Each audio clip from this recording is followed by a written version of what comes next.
Please be seated. Veuillez vous asseoir.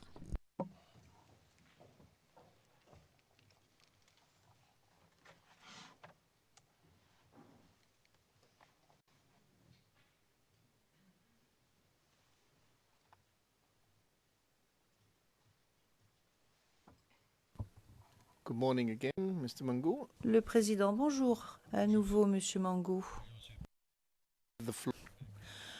Je redonne la parole au bureau du procureur qui va continuer à vous poser ces questions.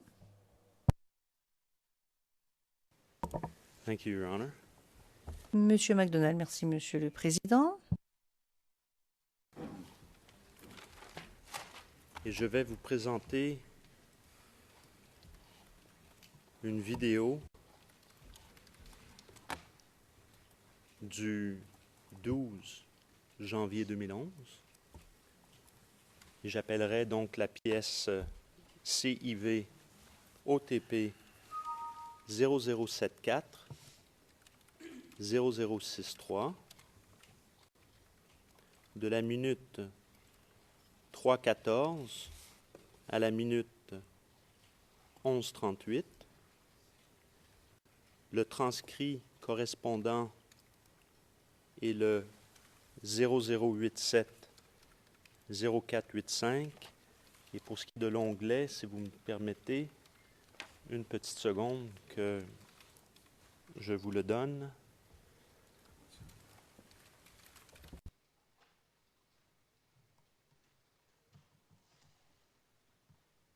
It's tab 522. La greffière d'audience, onglet 522. Monsieur MacDonald, merci beaucoup.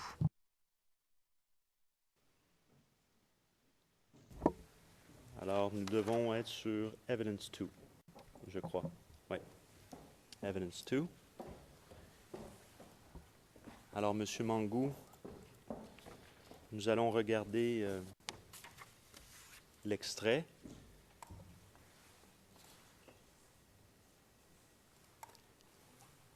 Ça va?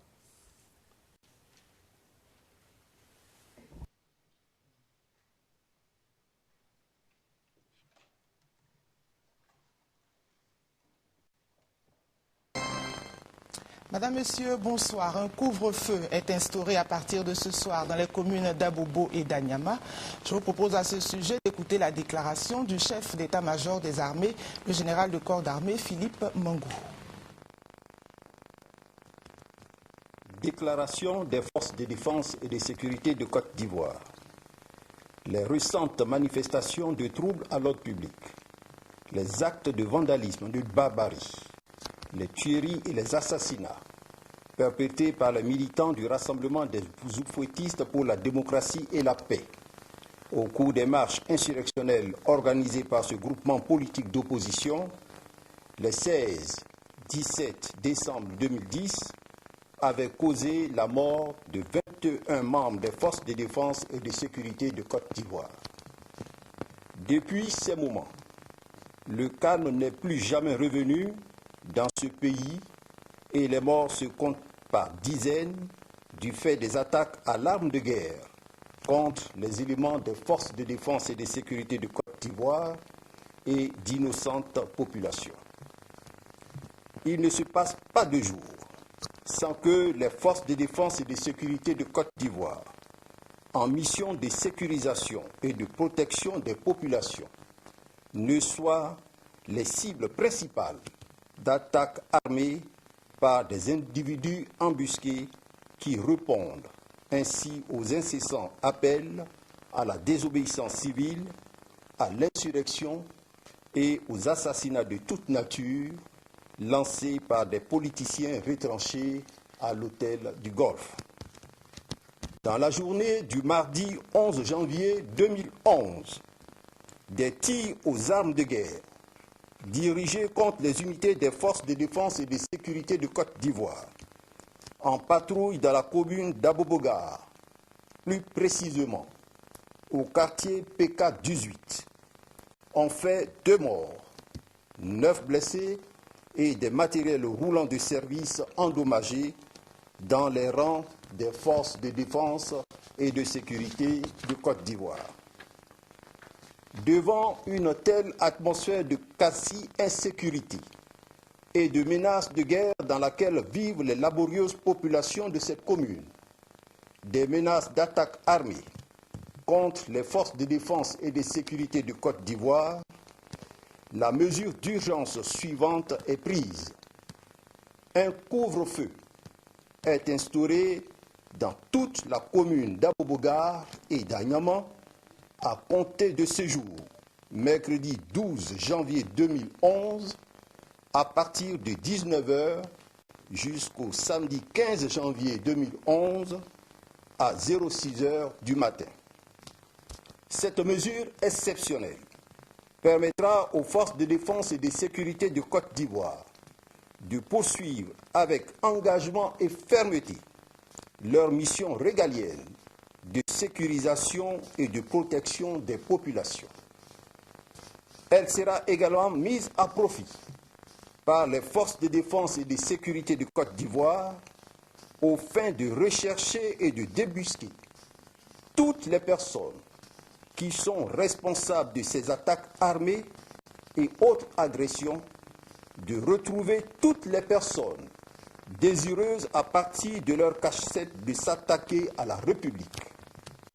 Les forces de défense et de sécurité de Côte d'Ivoire prennent alors toutes les organisations des droits de l'homme d'ici et d'ailleurs, l'opinion nationale et internationale, à témoin que ces attaques armées contre elles, assimilées à des actes de guerre et suivies de lourdes pertes en vies humaines, dans leur rang, les place désormais en position de légitime défense. Dès lors, elles se réservent le droit de riposter à partir de maintenant, tous moyens réunis, à toutes les attaques, d'où qu'elles viendront. Aussi, les forces de défense et de sécurité de Côte d'Ivoire mettent-elles en garde les autres communes du district d'Abidjan contre les actes et agissements rapportés précédemment. Le cas échéant, les communes identifiées se verraient appliquer les mêmes dispositions et frappées par les mesures de riposte, toujours dans leur logique absurde de déstabiliser la République de Côte d'Ivoire. Ces politiciens retranchés au Golfe s'adonnent à des campagnes d'intoxication en direction des populations ivoiriennes, faisant état de défection d'officiers et autres catégories de militaires des forces de défense et de sécurité de Côte d'Ivoire et qui auraient rallié un prétendu gouvernement basé à l'hôtel du Golfe. Les forces de défense et de sécurité de Côte d'Ivoire informent le digne peuple de Côte d'Ivoire que ces officiers, dont il est question dans ces communiqués de désinformation, n'appartiennent plus à leurs effectifs, car ils ont été libérés de leurs obligations militaires vis-à-vis de l'État de Côte d'Ivoire. À cet égard, ces personnes peuvent désormais mener leur existence comme bon leur semble.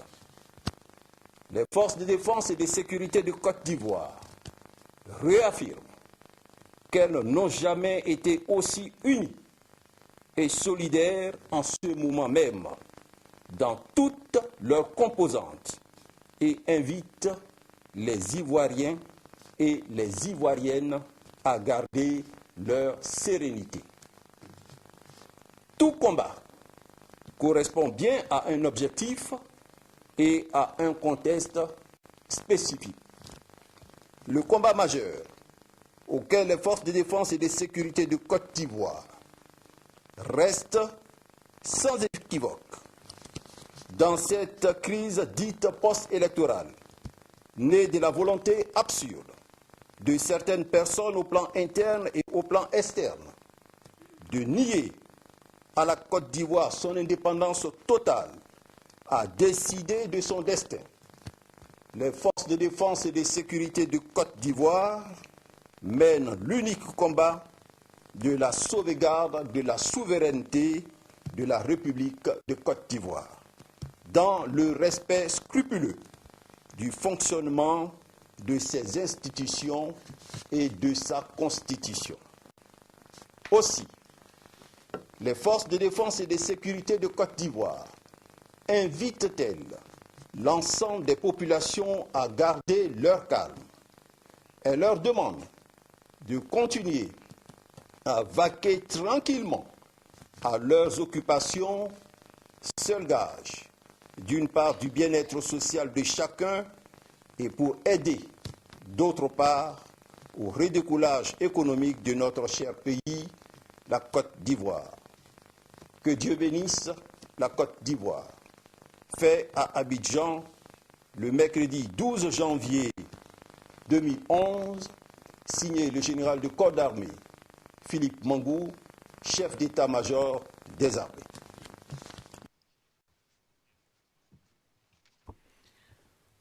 Thank you. Le président, merci. Vous avez la parole.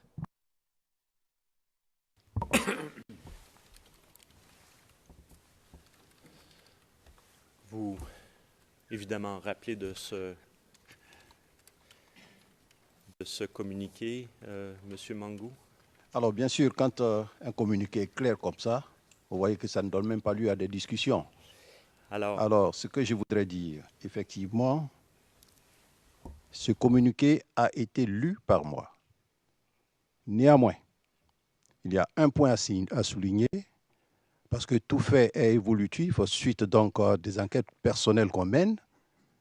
J'ai attribué la responsabilité des tueries au niveau d'Abobo au RHDP, qu'il veuille bien m'en excuser, parce que j'ai su, à la fin de la crise post-électorale, que la responsabilité des tueries au niveau d'Abobo ne leur incombe pas. Et là-dessus, je vous ferai un témoignage.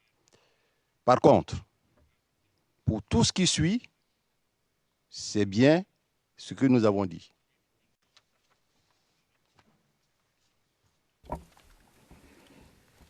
Alors,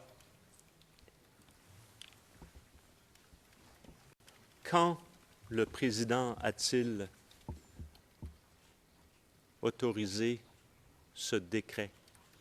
Car il est présenté au journal du 12 janvier 2011 à 20h, 12 janvier 2011, pardon, à 20h.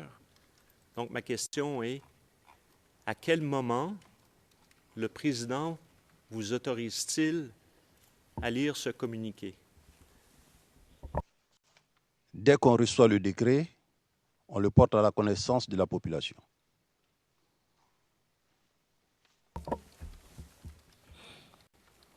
S'agit-il d'un préenregistrement? Effectivement, il s'agit d'un préenregistrement puisque la cassette a été transmise après à la RTI.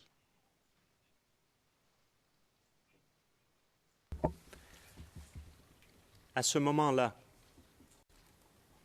compte tenu des propos que vous tenez, étiez-vous en situation de guerre? Oui, je l'affirme, parce que quand vous envoyez des éléments avec qui vous avez fait le briefing le matin même pour une mission de sécurisation dans un quartier au profit de la population, et qu'au retour de la mission, on vient vous annoncer que vous avez 3 à 4 éléments qui sont tombés, j'avoue que c'est difficile à supporter. Difficile à supporter. Or, notre mission à nous, c'est de défendre l'intégrité du territoire en tout temps, en tout lieu, en toutes circonstances. C'est de protéger les personnes et les biens. Nous n'avons pas pour mission d'aller tuer les gens. Donc, quand nous partons, ce sont nos éléments qui sont pris à partie par des gens en civil, en armes, qui nous voient venir parce que nous portons des tenues bien caractéristiques, des véhicules bien caractéristiques. On détruit nos véhicules, on tue nos hommes. Donc, il y a vraiment lieu de faire une mise en garde, de prendre à témoin la population et de prendre à témoin également ceux qui sont venus nous aider à aller à la paix, c'est-à-dire les forces onusiennes. Et c'est dans ce sens-là que nous avons fait cette déclaration.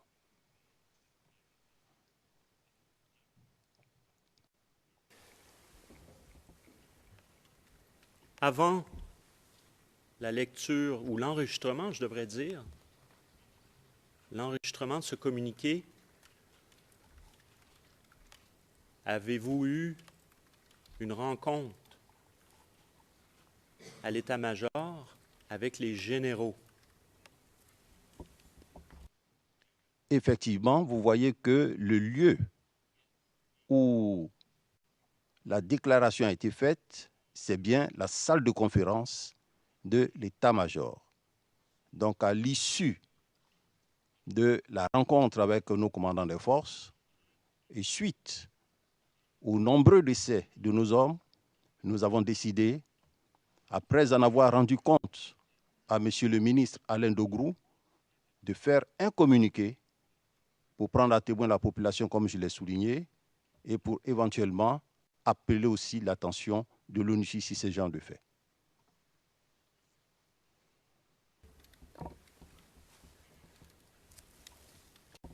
Un petit instant, s'il vous plaît.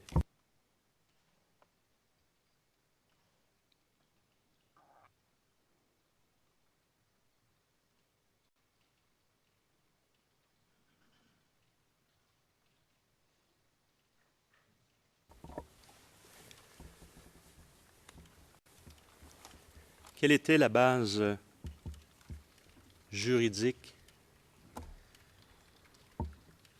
sous laquelle vous vous trouviez à ce moment-là si vous êtes en situation de guerre, selon les lois ivoiriennes? Déjà, quand vous voyez que des gens utilisent des armes de guerre, c'est qu'on est effectivement en situation de guerre. Mais qu'en plus, nous avons été requis.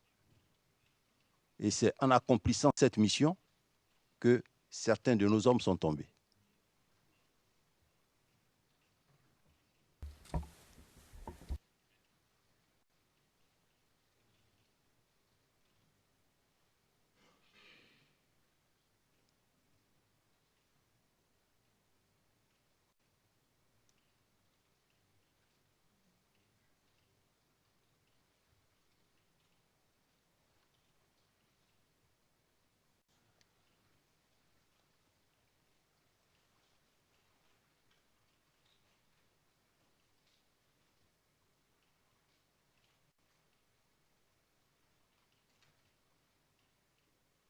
If you allow me, Your Honor, just a... Monsieur McDonald, si vous m'y autorisez, Monsieur le Président, j'aimerais que vous m'accordiez quelques secondes pour que je trouve une vidéo du 15 janvier.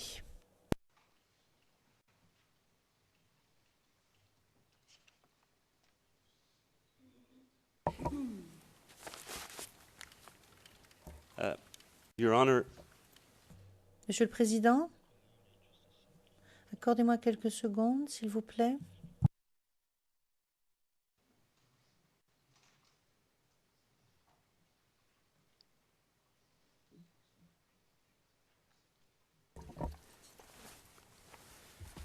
Your Honors, Monsieur le Président, Madame, Monsieur les juges, compte tenu des réponses apportées par le témoin,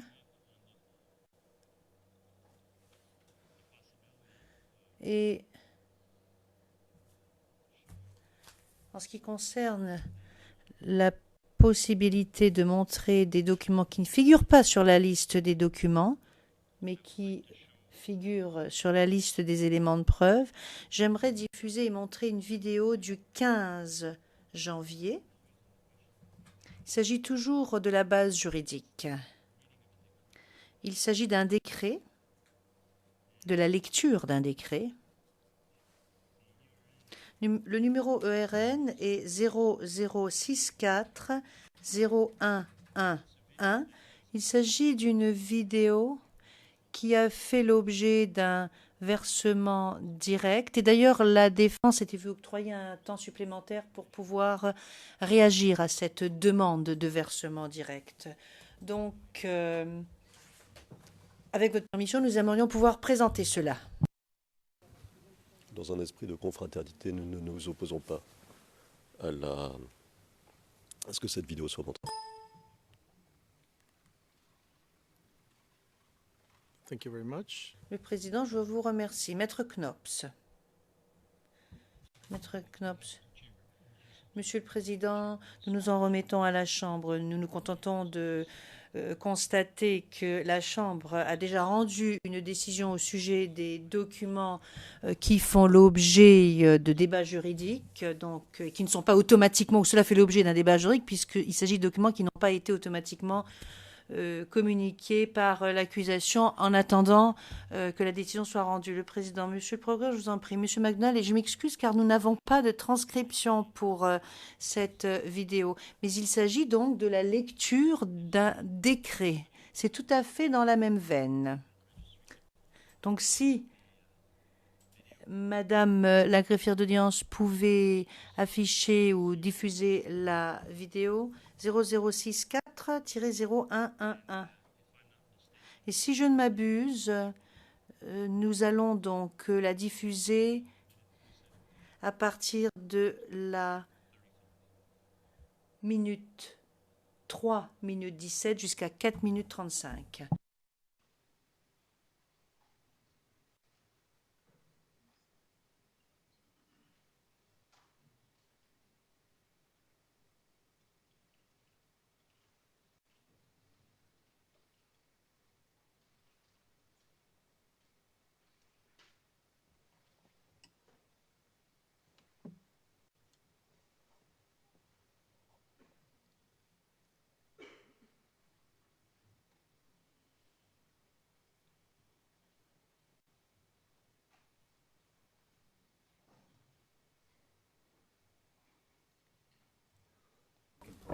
Alors, je reviens avec des questions, M. Mangou. Avec 5 minutes.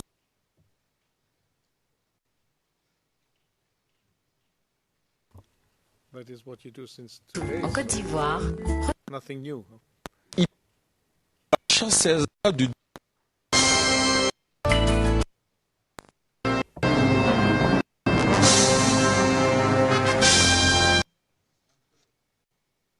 Evidence Channel 2.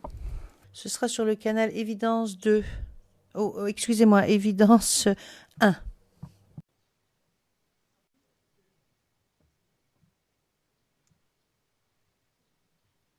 It's on both.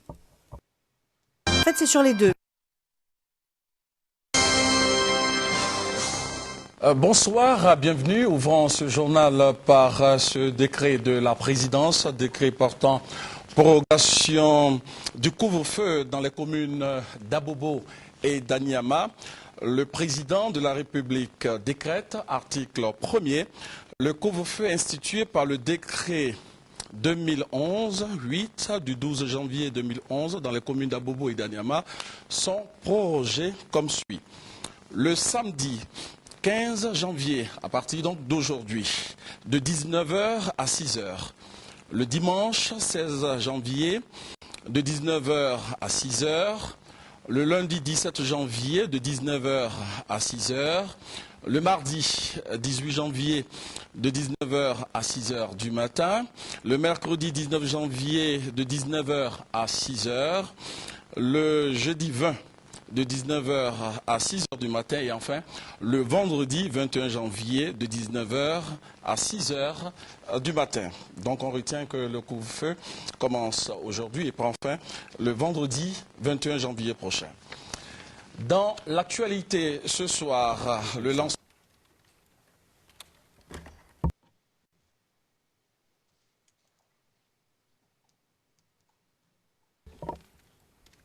Yes, please. So we get... Le président, oui, je vous en prie. Monsieur McDonald, donc nous avons le numéro du décret du 12 janvier. Et pour ce qui est du préambule, Je souhaiterais vous présenter un autre décret dont la lecture est faite, si je ne m'abuse, le 19. Le président, mais est-ce que nous n'avons pas une copie papier de ces décrets? Monsieur MacDonald, non, Monsieur le Président, ils n'ont pas été publiés pendant cette période, n'ont pas été publiés à la Gazette officielle pendant la dite période. C'est la raison pour laquelle la seule version que nous avons est la version diffusée sur la RTI. Et la cote ERN est la même que celle que je viens de mentionner.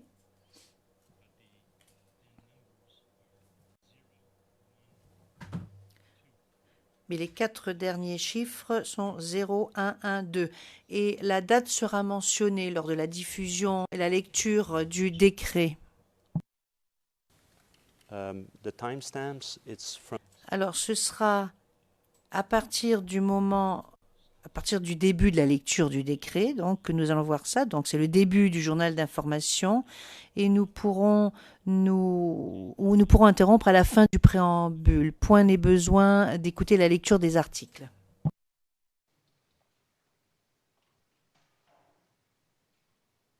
Can we please have the timestamp? La greffière d'audience, est-ce que vous pourriez nous donner les horaires précis?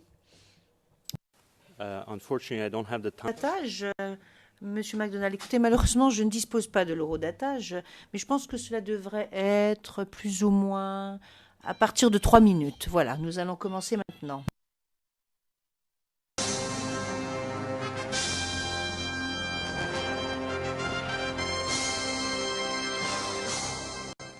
Mesdames et messieurs, bonsoir. Merci de feuilleter avec nous l'actualité de ce jour. Le président de la République, M.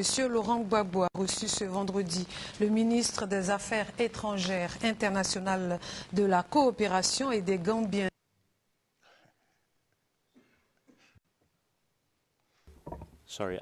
Monsieur MacDonald, excusez-moi. Je vous donnerai l'eurodatage. Je pensais que cela commençait au début du journal télévisé. Manifestement, je me suis trompé. Excusez-moi, Monsieur le Président. Je ne m'attendais pas d'ailleurs à devoir montrer ceci.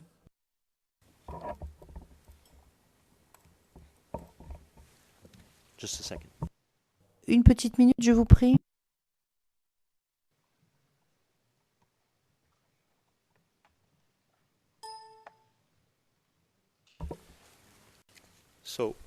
Donc, excusez-moi, l'eurodatage exact est 49 minutes 20 secondes.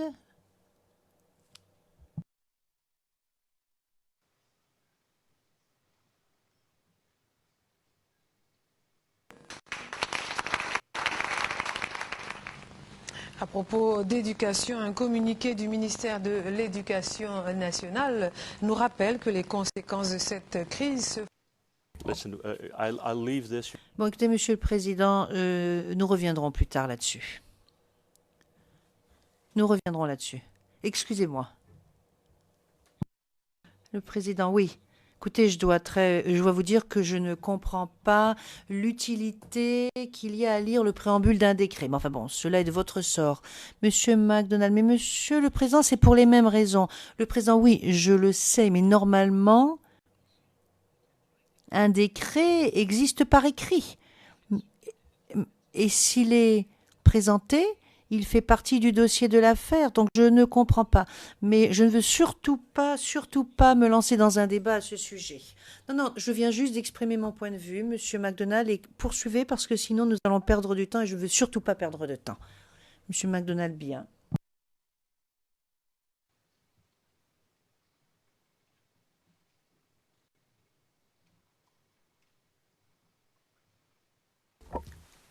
All right.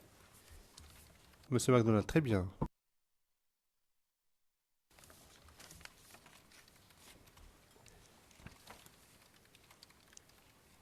Alors, je vais vous montrer et je vais appeler une pièce de l'inspecteur général de police, M. Bredou-Mbia, CIV OTP 0045-1193.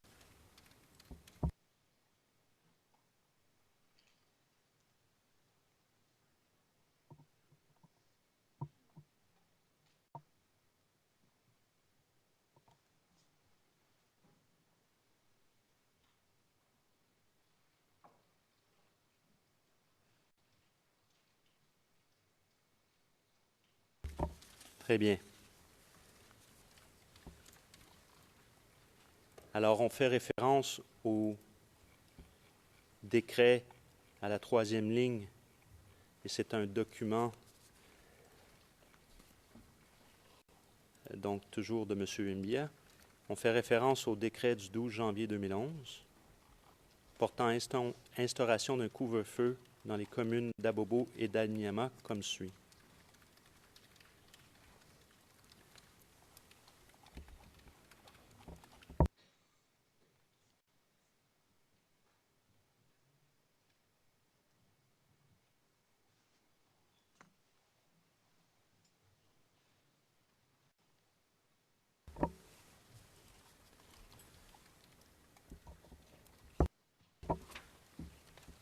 Donc, les opérations militaires seront conduites par les unités des Forces armées nationales, FANSI, et de la Gendarmerie nationale. Et je comprends que les policiers sont donc en 3e à ce moment-ci? C'est ça ma question. En 3e position? C'est-à-dire que les FANSI sont en première ligne, les gendarmes et après les policiers viennent en appui? Non, pas du tout. Il a pris ça dans le désordre. Non, c'est pas du tout. Il n'a fait que citer les unités qui vont participer à la patrouille. Sinon, normalement, dans l'ordre du combat, vous avez les forces de première et deuxième catégorie qui sont en première position et puis les forces armées viennent en appui. Mais là, il s'agit d'une mission de patrouille qui est différente de l'opération commune sur le terrain. Donc, selon ce document, le DGPN, ou la police, pardon, se trouve en maintien de l'ordre et les FANSI et les gendarmes aussi. Il n'a fait que reprendre le message, certainement, que j'ai envoyé pour la sécurisation de la zone où le décret de couvre-feu est décrété, j'allais dire. Donc, c'est tout le monde qui participe à la sécurisation. Maintenant, dans l'opération, les policiers peuvent être à un endroit bien déterminé. Les policiers, les gendarmes et les militaires font des patrouilles.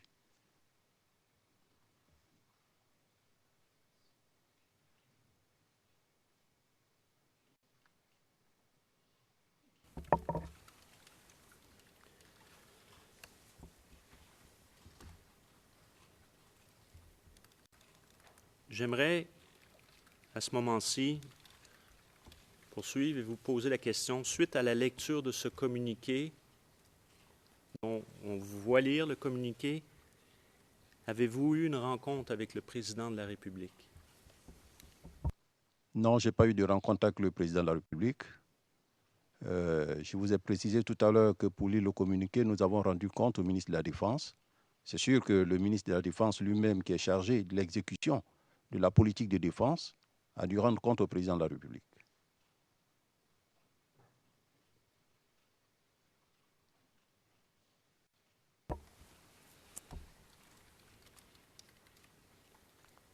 Par la suite, donc, le communiqué, on l'a vu, est présenté au journal de 20 heures.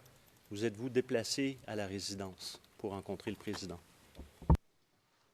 Non, je ne suis pas allé à la résidence pour rencontrer le président. Nous avons fait le communiqué pour rappeler l'attention de la population sur un certain nombre de faits. Et puis pour prévenir l'ONU ici, je ne pense pas que je sois parti à la présidence.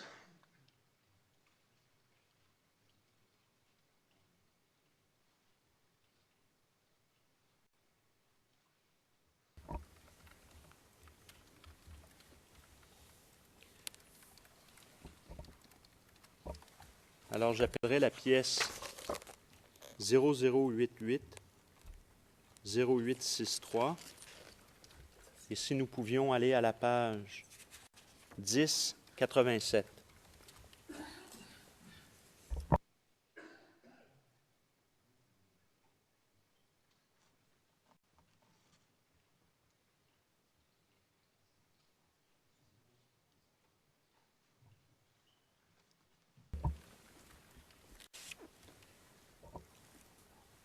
Alors, on voit ici qu'il s'agit de la journée du 12 janvier 2011. Le registre des visiteurs à la résidence. Ici, on peut tourner à la page suivante, donc la page 1089, avec 1089.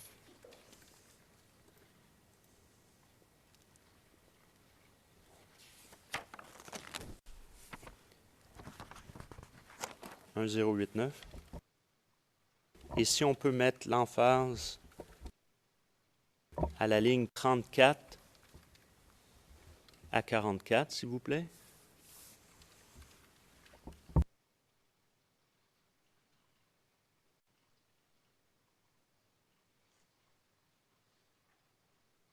Jusqu'à la fin du document même.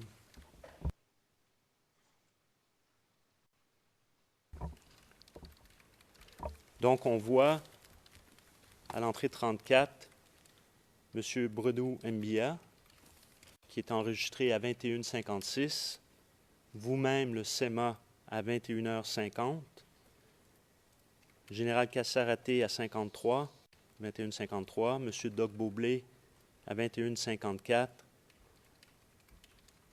On voit également qu'il y a certains ministres, dont le ministre M. Charles Blégoudet à l'entrée 40, à 22h25. Et on peut voir l'heure de départ. Monsieur le Président. C'est quoi le problème? Monsieur le Président, on ne va pas revenir toujours sur les mêmes observations. Est-ce qu'il y a une question à poser aux témoins concernant ce registre et ce jour? Et puis c'est tout. Mais c'est commentaire, monsieur. On va pas revenir. Le Président, oui, bien sûr, bien sûr. Je dois dire que nous sommes tous en train de regarder la même chose, nous pouvons le lire. Posez votre question, Monsieur MacDonald. Mais c'est ce que je fais, Monsieur le juge président. Vous montrez Monsieur MacDonald. Et qu'est-ce qui sera consigné au compte rendu? Rien.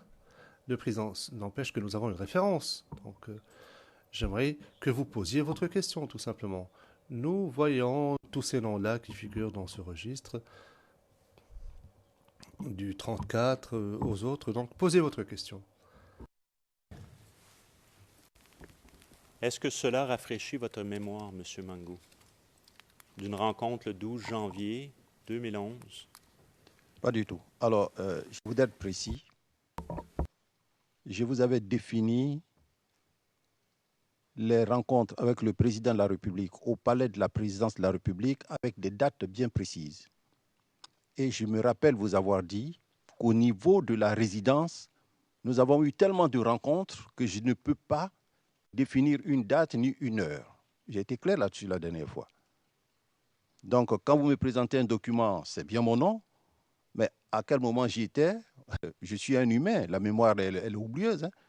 Maintenant, si vous me racontez, vous me dites c'est pour tel fait, je pourrais vous dire pourquoi j'y suis.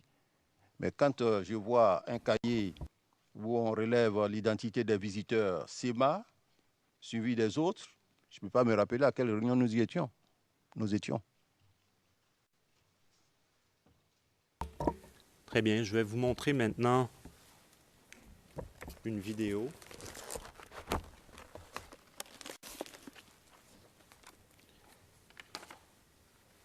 Et la vidéo que je vais vous montrer, c'est un court extrait. C'est le 0064 0110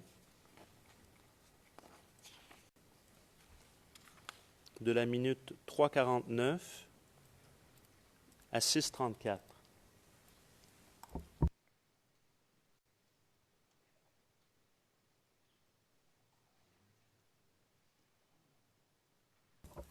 The prosecution has the... La greffière d'audience, évidence 2, c'est l'accusation qui a la main. Le président. Et la transcription de cette vidéo, elle correspond à quel intercalaire?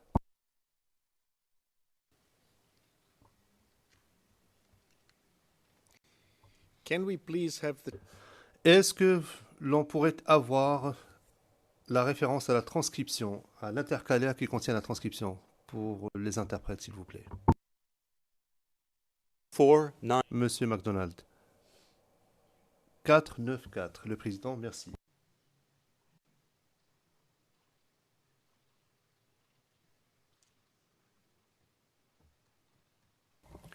Public video. La greffière d'audience, est-ce qu'il s'agit d'une vidéo publique?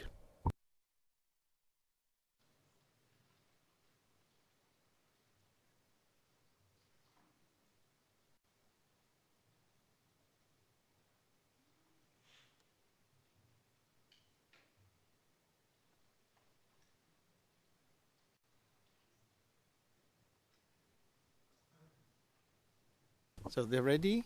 Ready to... Le président, est-ce que vous êtes prêt? Vous êtes prêt à diffuser la vidéo? If we can show it, please. Monsieur MacDonald, oui, s'il vous plaît, veuillez la diffuser. Le président de la République, le président Laurent Gbagbo, a échangé avec le chef des grands commandements de l'armée nationale. Ensemble, ils ont examiné la situation sécuritaire du pays et puis ils ont pris des mesures pour assurer la sécurité du pays et des Ivoiriens. Reportage, Laurent Seri. Cette rencontre du chef de l'État, le président Laurent Gbagbo avec la haute hiérarchie militaire était d'une importance capitale au vu de l'ampleur des attaques et violences perpétrées par des individus armés qui prennent pour cible les forces de défense et de sécurité et les populations qui n'adhèrent pas à leur cause. Le président de la République, Laurent Gbagbo, chef suprême des armées, a eu le point de la rencontre que les généraux ont eue bien avant à l'état-major des armées. Les commandants de la marine nationale, des forces aériennes, des forces terrestres, du SECOS, de la gendarmerie et de la police, et le général de corps d'armée Philippe Mangou ont arrêté des mesures pour sécuriser le territoire et faire échec à toute velléité de rendre incontrôlables certaines communes d'Abidjan.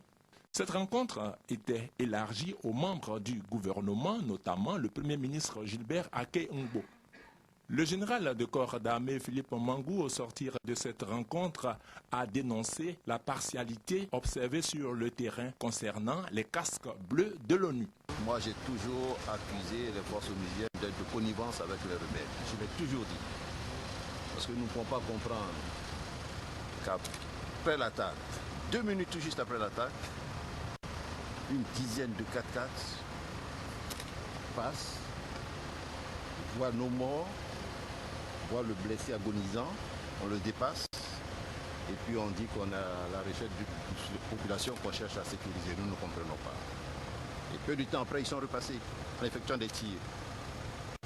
Alors j'ai été très amer avec le général Lafize. Je lui ai exprimé mon mécontentement. Nous avons une rencontre où j'ai dit la vérité. C'est de la provocation selon vous depuis un moment, les actes de forces onusiennes, selon vous, vous assimilez ça à de la provocation? Oui, la provocation, mais c'est honteux de leur part parce que la mission initiale, c'était une force impartiale, c'est de faire l'interposition, de nous amener à la paix. Mais là, ça devient autre chose et nous trouvons que c'est véritablement honteux de la part de ces forces-là. Les dispositions? Ben, écoutez, vous savez, les mesures qui ont été prises par le gouvernement ivoirien, c'est de demander à ces forces de repartir. Nous ne travaillons plus avec ces forces. Merci. Cette rencontre de la haute hiérarchie militaire avec le chef de l'État, le président Laurent Gbagbo, a duré plus de 2 heures d'horloge. 3 jours de couvre.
Thank you.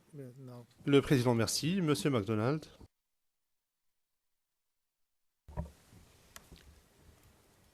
Le fait de revoir cette vidéo, est-ce que ça vous rafraîchit la mémoire? Bien sûr que ça me rafraîchit la mémoire. Et je sais aussi dans quelles circonstances j'ai fait la déclaration.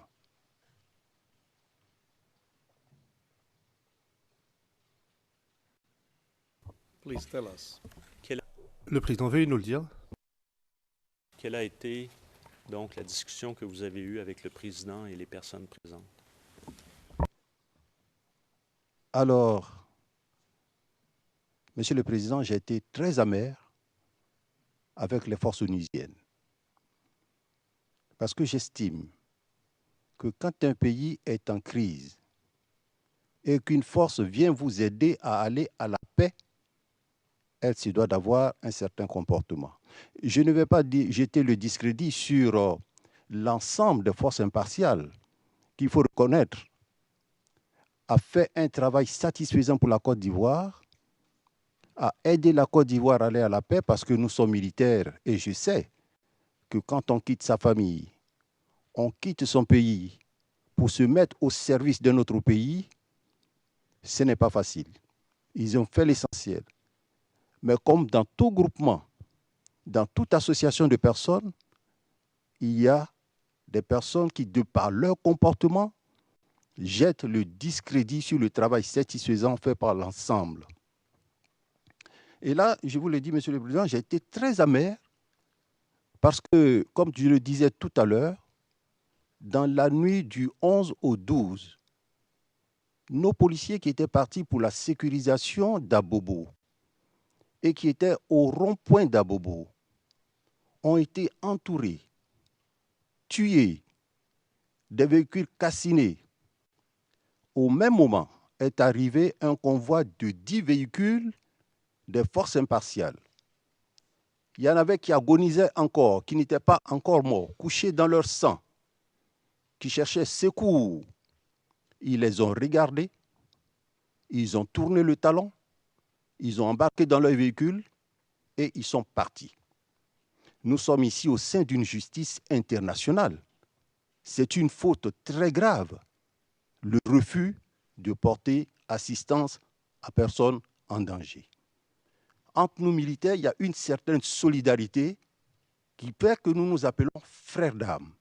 Et l'appellation ne se fait pas seulement du bout des lèvres. Cela doit se ressentir également dans nos faits et gestes. Le disant, Monsieur le Président, je voudrais vous donner un exemple. 9 officiers Blingadechi de l'ONUCI, fraîchement arrivés en Côte d'Ivoire, qui sont partis de l'ouest de la Côte d'Ivoire, donc perdus, se sont retrouvés à Yopougon-Niangon. Ils ont été entourés par une foule immense. Pris de peur, ils ont monté les vitres. Et comme la population, ceux qui les entouraient, savaient qu'il faisait chaud et qu'ils ne supporteraient pas la chaleur, ils étaient là, ils regardaient. Ils étaient en train de, j'allais dire entre griffes, brûler dans la voiture. Le général Hafiz m'a appelé. Il m'a dit, mon général, j'ai mes gens qui arrivent de l'Ouest, mais qui se sont trompés d'itinéraire et qui sont allés à Yopougon. Ils sont envahis, ils ne peuvent pas bouger, ils ne peuvent rien faire. Est-ce que vous pouvez m'aider? Je n'ai même pas eu besoin, Monsieur le Président, de prendre l'armée. Je n'ai pris que les éléments de ma garde. Je suis arrivé à Niangon, parlementer avec les gens, réussi à les sortir un à un, à les mettre au commissariat de Niangon, jusqu'à ce qu'on sorte les 9 Bangladeshis, qu'on les mette au commissariat, qu'on prenne 2 véhicules. Il y en a qui sont montés avec moi. Je les ai amenés chez moi, à ma résidence. Mon épouse leur a donné à boire, on leur a donné à manger. J'ai permis qu'ils récupèrent, qu'ils reprennent leurs esprits. Et personnellement, dans 2 véhicules, je suis allé les remettre à l'ONUCI, au général Hafiz. Mais ça, vous n'avez pas de document dessus. Parce que Personne n'a dit merci pour ça. Mais moi, je n'attends pas de remerciement des humains. Je l'ai fait parce que je suis un chrétien et Dieu seul saura me récompenser. Mais quand des forces se préparent, agissent comme ça, vis-à-vis de nos forces, il y a de quoi être révolté. Ça m'a révolté. Ça m'a révolté parce qu'aujourd'hui, Monsieur le Président, il y a des militaires ivoiriens aussi qui vont en opération extérieure.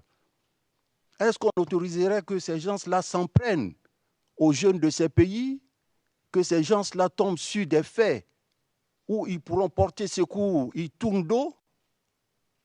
Non, on ne peut pas le faire. C'est vous qui parliez ici d'hier du DIH. Tout ça, c'est dans le DIH. C'est compris dans le DIH que des gens ne respectent pas le droit humanitaire. Mais c'est grave.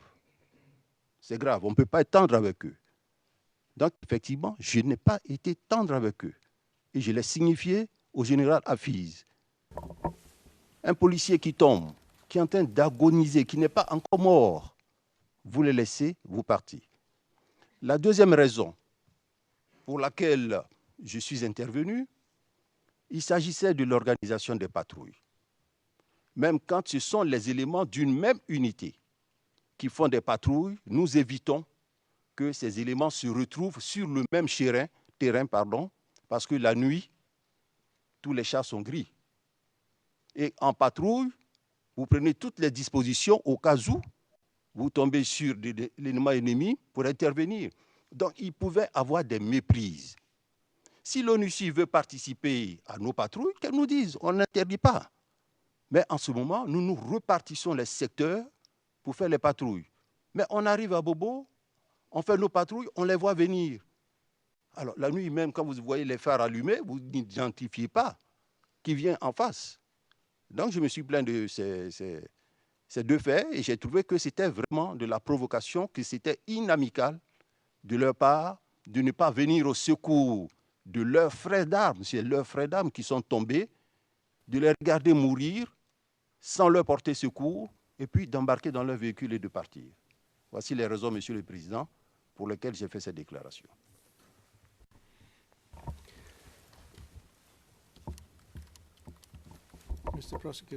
Le Président, Monsieur le Procureur. Qu'avez-vous discuté avec le Président ce soir-là, avant votre intervention à la télé? Donc, quel était l'objet de votre rencontre avec le Président? Alors, l'objet de la rencontre, c'est simple. Chaque fois que nous le voyons, nous lui faisons un point de situation, c'est-à-dire nous lui disons ce qui prévaut. Et comme je vous l'ai souligné, du 11 au 12, il y a eu le décès de 6 de nos policiers avec destruction de leur matériel. Nous en avons parlé. Et nous avons aussi parlé d'une manière générale de la situation qui prévalait sur l'ensemble du territoire. Ne vous focalisez pas trop sur Abobo, parce que nous tenons compte du territoire sur lequel nous agissons, des différentes patrouilles qui sont faites, même quand il n'y a rien à signaler, c'est aussi un compte rendu. Nous lui disons qu'il n'y a rien à signaler. Quand il y a des décès, nous lui rendons compte des décès et des blessés. Et c'est ce genre de situation que nous avons fait avec le Président de la République.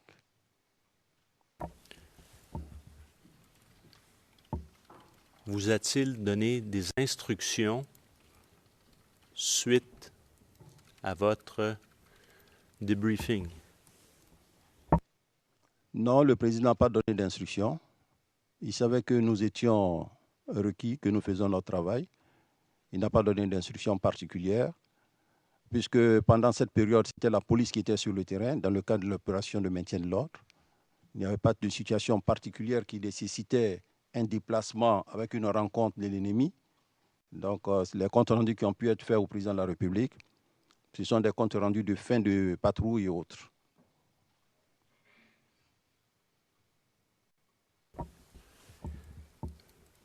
Donc, vous venez de mentionner que, et je veux bien qu'on comprenne, qu'en date du 12 janvier, vous êtes toujours en situation de maintien de l'ordre. En date du 12 janvier, nous sommes toujours en situation de maintien de l'ordre et j'ai défini ici la période du 11 janvier au 21 février. C'est la police qui est en train de mener l'opération. Très bien.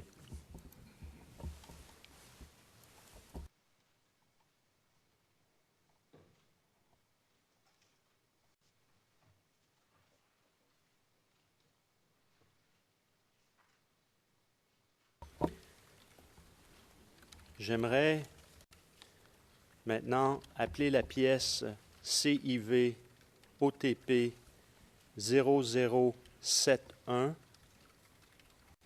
0407. Et pour ce qui est du l'onglet, malheureusement, je ne l'ai pas avec moi.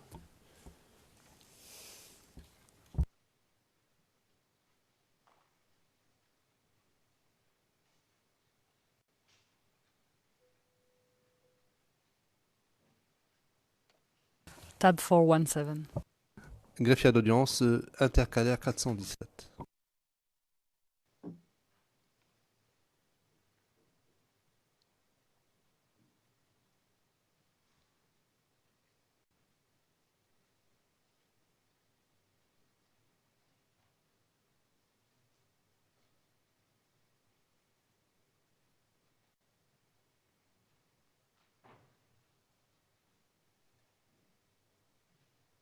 Nous en avons également une copie papier. Ce serait peut-être opportun qu'on remette une copie papier aux témoins.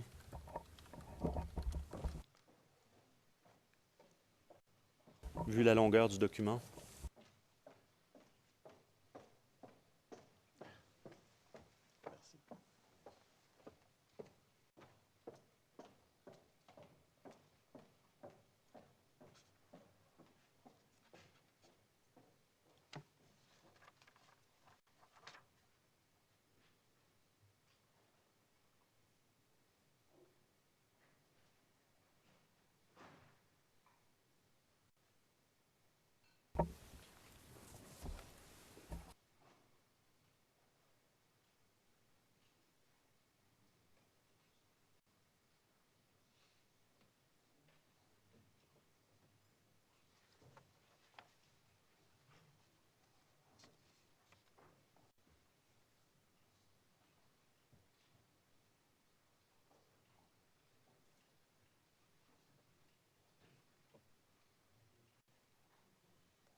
Alors, M. Mangou, je vous interromps.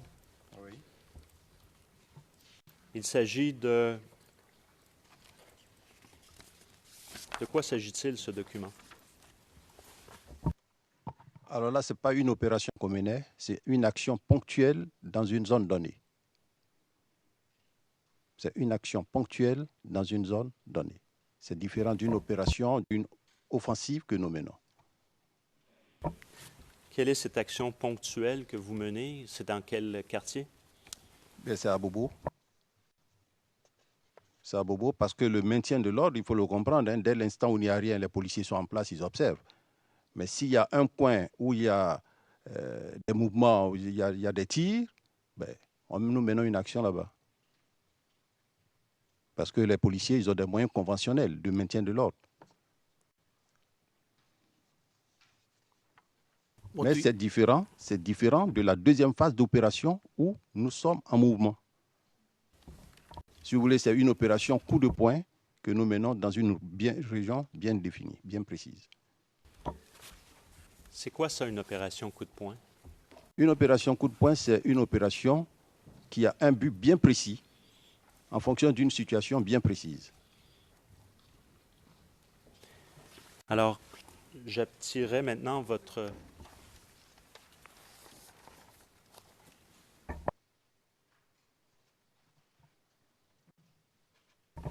J'attirerai votre attention à la page, l'annexe, qui est le 0414.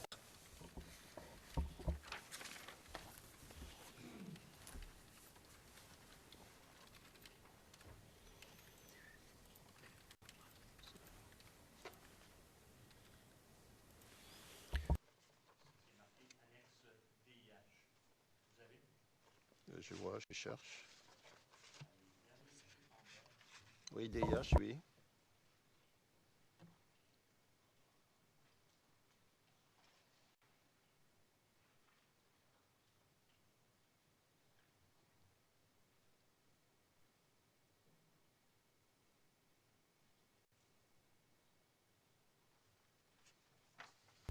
Donc, la page 0414.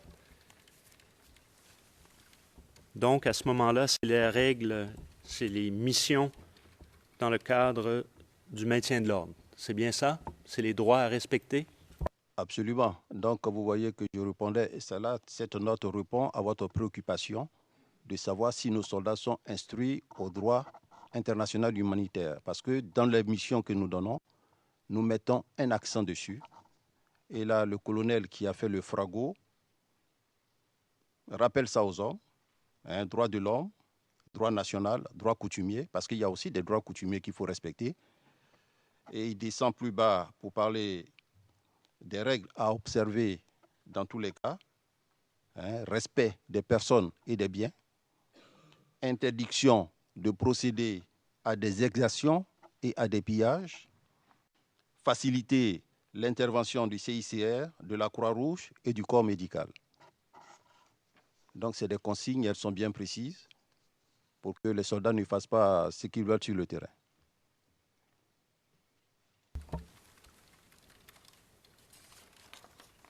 Très bien. Donc, juste pour bien confirmer, parce que vous avez dit que vous étiez en situation de guerre tout à l'heure, en vous référant à votre intervention sur la RTI, votre communiqué du 12 janvier, et là, en date du 18 janvier 2011, on est dans le cadre d'une opération du maintien de l'ordre. D'une opération de maintien de l'ordre, avec bien sûr une opération dans un lieu ponctuel. Le colonel, en faisant sa note, a bien défini la zone. Hein. Il a parlé de 2000 mètres carrés. Je ne sais pas si vous l'avez vu.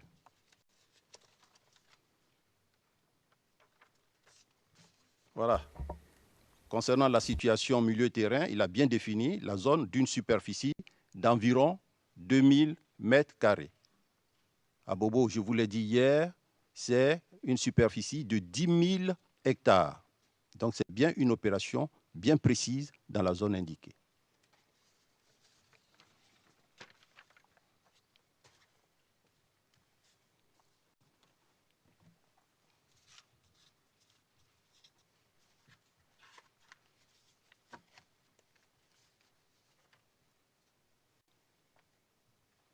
Et juste pour finir avec ce document,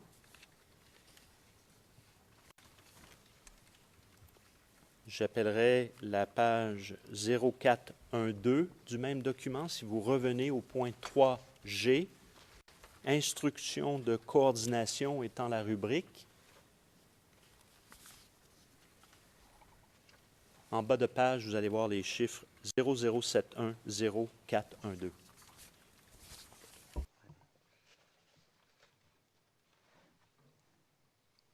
Oui.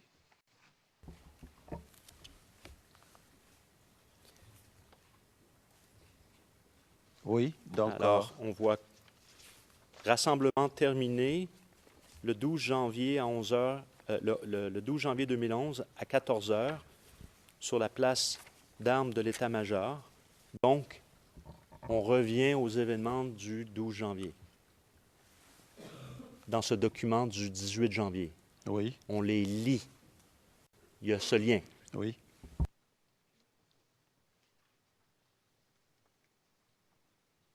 Très bien. Nous allons poursuivre.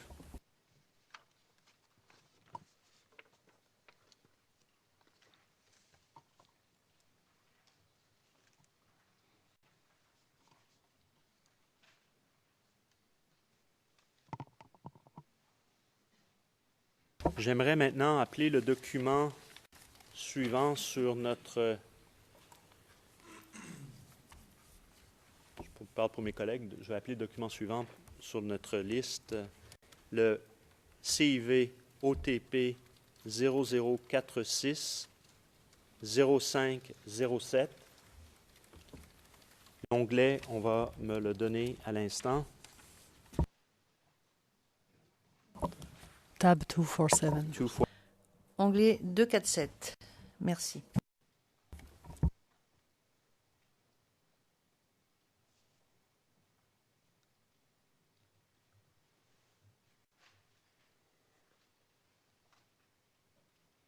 Et nous pouvons vous en donner une copie papier, car le document fait quelques pages.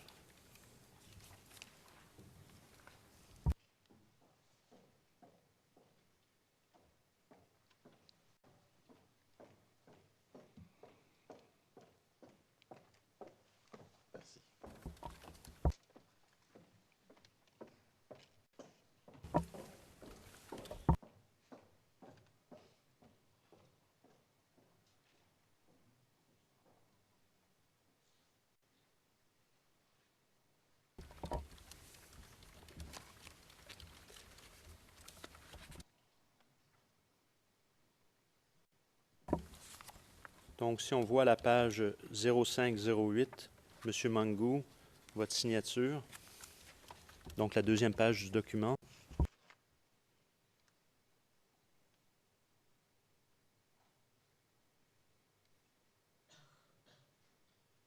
Oui. De quoi s'agit-il avec ce document, outre le fait qu'on puisse lire? C'est dans le principe d'action. À l'issue du rassemblement, 19h-18h, dans 19h à 08h, patrouille à Bomo.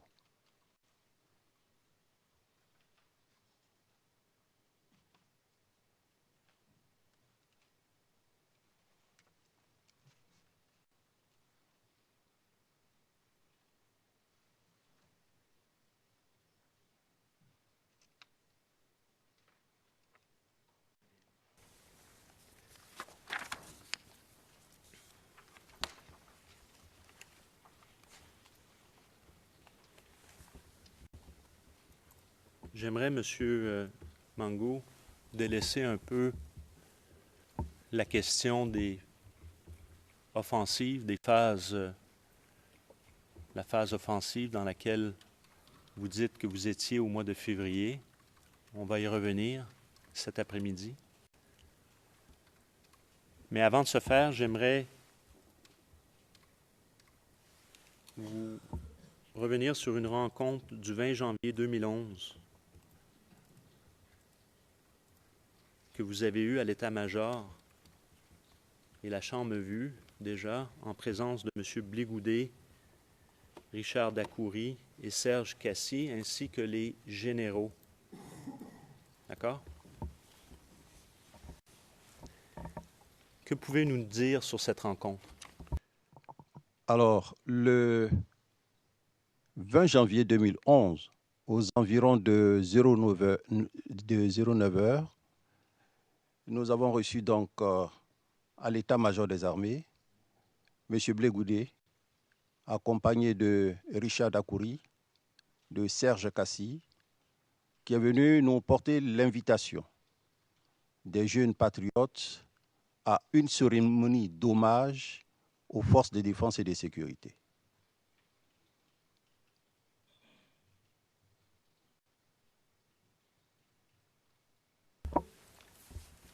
Pourquoi? Je ne peux pas dire le pourquoi, c'est une invitation à une cérémonie.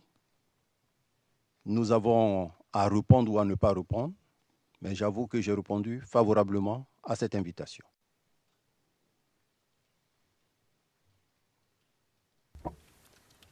Et selon vous, à ce moment-là, compte tenu des deux acolytes à M. Blégoudet qui étaient avec lui, donc M. Dacoury et M. Serge Cassi,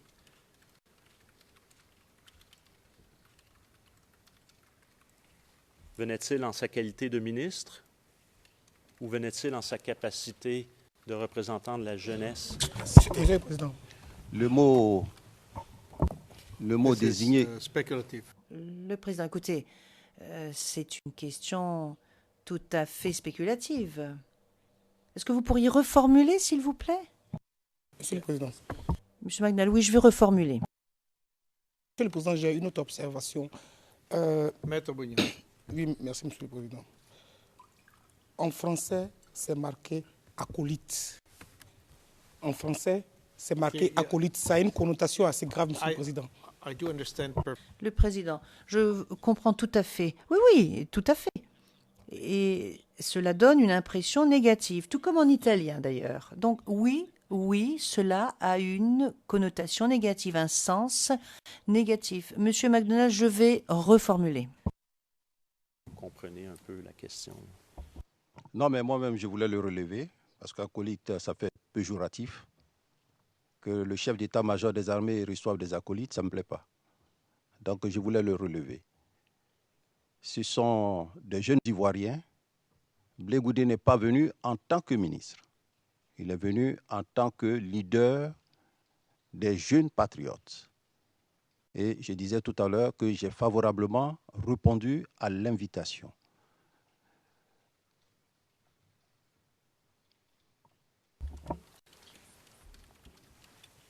Est-ce que vous avez discuté, parce qu'on voit les généraux qui sont tous autour de la table, je ne vous montrerai pas la vidéo, mais vous la connaissez, la Chambre également. Très bien. Oui, oui.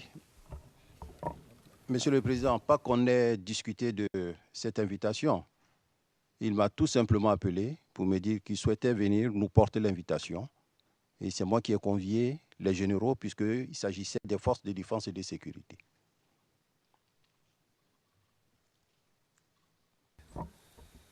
Au sortir de cette réunion, avez-vous fait une déclaration aux journalistes présents? Oui, au sortir de cette réunion, j'ai fait une déclaration. Et cette déclaration concernait essentiellement le Premier ministre.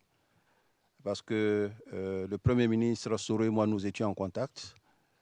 Et notre souci premier, c'était de faire en sorte qu'il puisse s'instaurer un dialogue entre le candidat du LMP et le candidat du RHDP.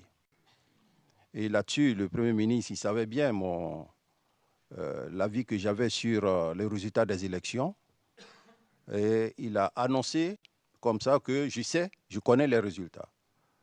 Or, en ma qualité de militaire, il ne m'appartenait pas de donner les résultats des élections. Donc, j'ai eu à répondre.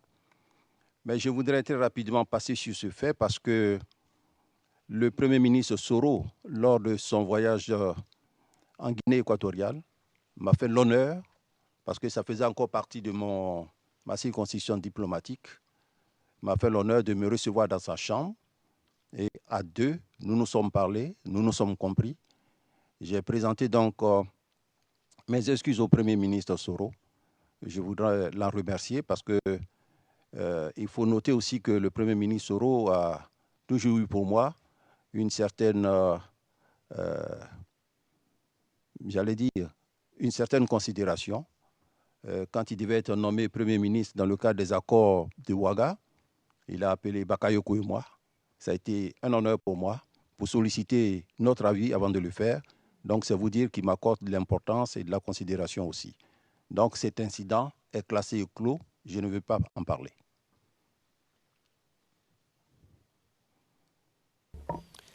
Très bien. Alors, je vais quand même montrer la vidéo. Et le 0048-1670. Et le transcrit. Ça va être un appât de sa part pour nous dire que nous devons être nommés chefs. On entend le son. pour le combat des institutions de la République.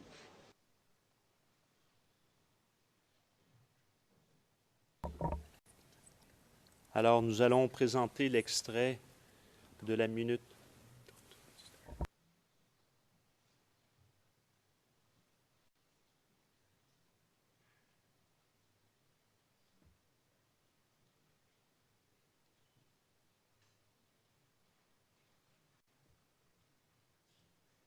Le chef d'État des armées a fait cette... Donc, le transcrit, juste un petit instant, Can we remove the floor from us, please?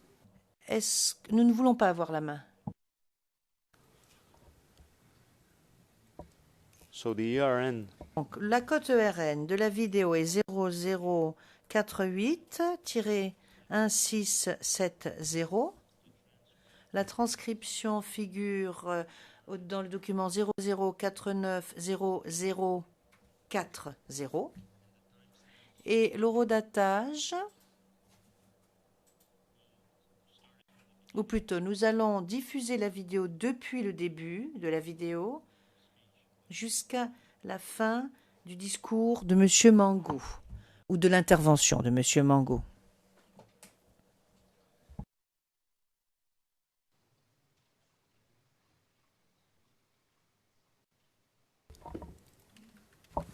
Tab 308 for the inter. La greffière d'audience intercalaire 308 pour les interprètes.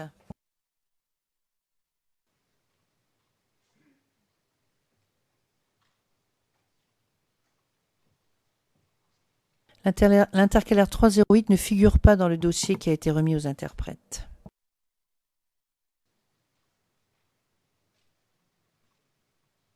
Le chef d'état-major des armées, le général Philippe Mangou, dit ces 4 vérités à Alassane Ouattara et à Soro Guillaume. Il les appelle à la raison.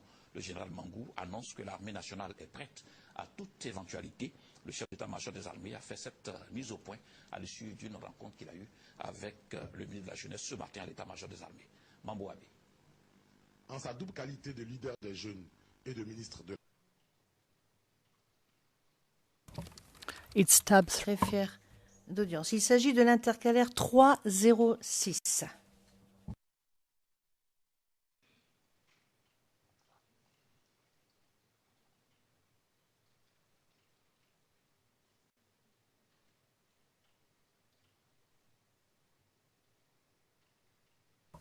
Evidence Channel 2.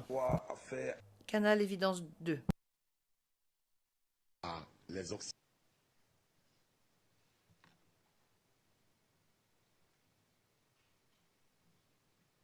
Le chef d'état-major des armées, le général Philippe Mangou, dit ces 4 vérités à Alassane Ouattara et à Soro Guillaume. Il les appelle à la raison. Le général Mangou annonce que l'armée nationale est prête à toute éventualité. Le chef d'état-major des armées a fait cette mise au point à l'issue d'une rencontre qu'il a eue avec le ministre de la Jeunesse ce matin à l'état-major des armées. Mambo Abe. En sa double qualité de leader des jeunes et de ministre de la Jeunesse, le ministre Charles Blé Goudé a rencontré l'état-major de l'armée nationale de Côte d'Ivoire au moment où le pays doit faire face à une guerre appelée de tous leurs vœux par les Occidentaux et certains pays voisins en complicité avec la rébellion armée qui occupe le nord du pays. L'heure est à l'union sacrée, un chef, une armée, un peuple. Là où certains rêveurs pensaient avoir affaire à une armée faible, je pense qu'à un moment donné, ils s'y sont frottés, ils s'y sont piqués. En fait, nous sommes fiers de notre armée. Mais en même temps que nous sommes fiers d'elle, nous la voyons chaque jour au premier rang de cette crise. Malheureusement, là où il y a combat, là où on livre un combat, on se livre aussi. Malheureusement donc, nous avons perdu certains de nos frères d'armes. Parce que c'est ensemble que nous défendons le pays, chacun dans son domaine. Mais l'armée est toujours au front, malgré les appels à la division, malgré les propos mensongers qui sont lancés dans certaines radios, notre armée est toujours soudée. Mes amis et moi avons donc décidé, ce dimanche 23 janvier, au Stade Champroux, d'organiser un grand rassemblement en hommage à notre armée. bien reçus par les officiers généraux des forces de défense et de sécurité, qui donneront une réponse appropriée au ministre Charles Blé Goudé en son temps. Entre autres sujets débattus au cours de cette rencontre, le chef d'état-major des armées a tenu à répondre à Guillaume Soro, qui l'accuse de ne pas être du côté de la vérité. Je voudrais donc profiter de la présence du ministre Blé Goudé, qui est le président de la jeunesse ivoirienne, qui est venu ici nous apporter le soutien de cette jeunesse, pour m'adresser un peu à un des jeunes aussi, qui par la force des choses est devenu aujourd'hui Premier ministre, et qui du haut de son piédestal nargue tout le monde. Et je vais parler de Guillaume Soro. Dans l'interview, Guillaume Soro me dit que je ne suis pas du côté de la vérité, que je suis fils de pasteur. Je le reconnais. Mais je lui dis qu'il n'est pas du côté de la vérité, qu'il a été ancien séminariste, donc il était pratiquement lui à deux doigts d'être prêtre, c'est-à-dire homme de Dieu. Il faut que les choses soient claires pour les Ivoiriens. Et je voudrais que les Ivoiriens sachent la vérité. Nous avons été approchés par ce monsieur pour nous demander de mettre l'armée à la disposition de M. Alassane Ouattara qui, dit-il, venait d'être élu. Nous lui avons dit non. Il nous a envoyé quelqu'un, certainement ça doit être un appât de sa part, pour nous dire que nous devons être nommés chef d'état-major. J'ai dit à son émissaire que j'ai fait 6 ans de commandement et que même si aujourd'hui le président Gbagbo venait à me remercier, je retourne tout simplement au village et que je ne souhaitais pas être chef d'état-major de M. Alassane Dramane Ouattara. Si c'est ça qui dit que je ne suis pas dans la vérité, j'ai dit que je ne suis pas dans la vérité. J'ai eu des entretiens avec M. Guillaume Soro. Je lui ai dit que c'est lui qui a conduit le processus. À un moment donné, il a même dit qu'il était arbitre.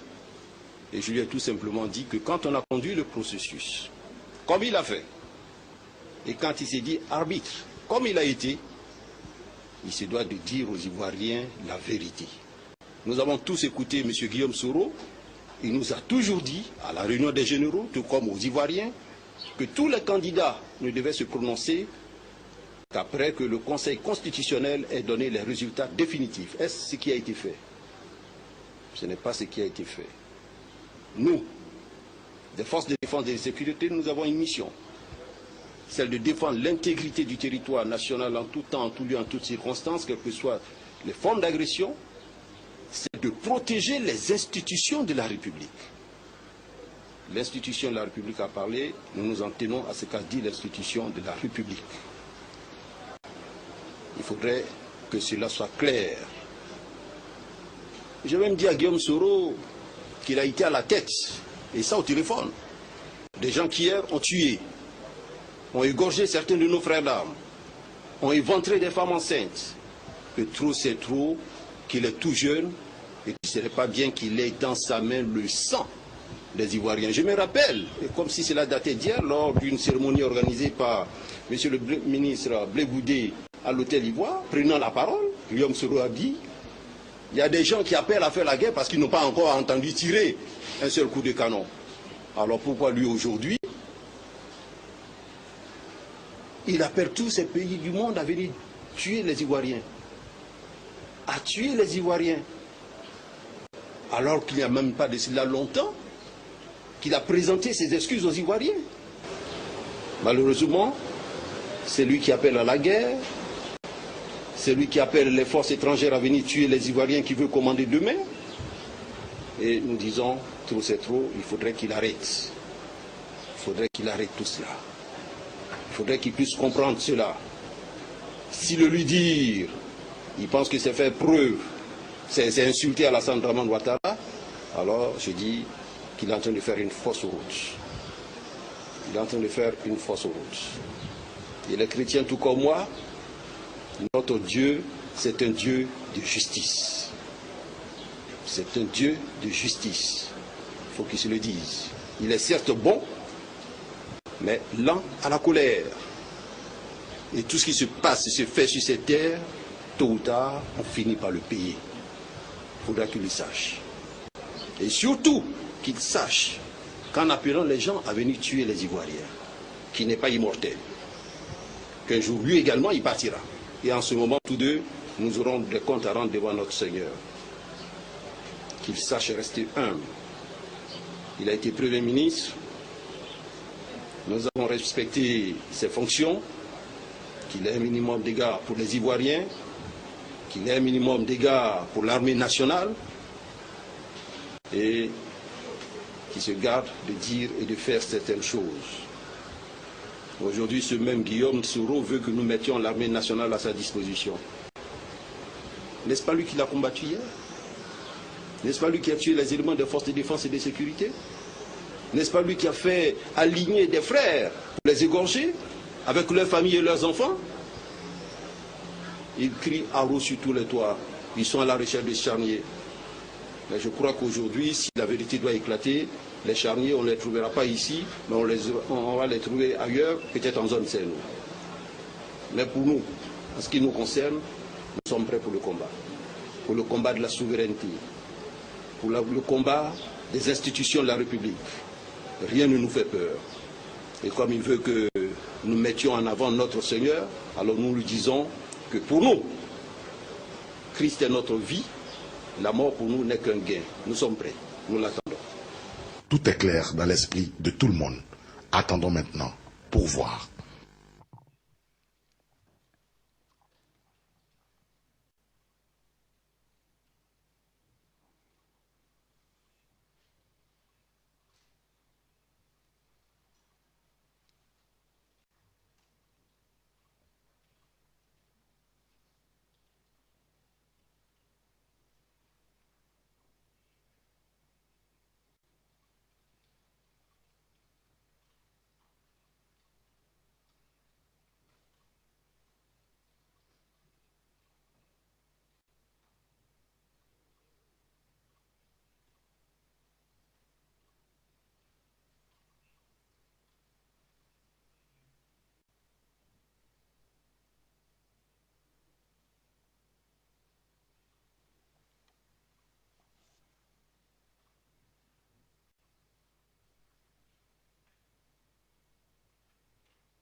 Thank you.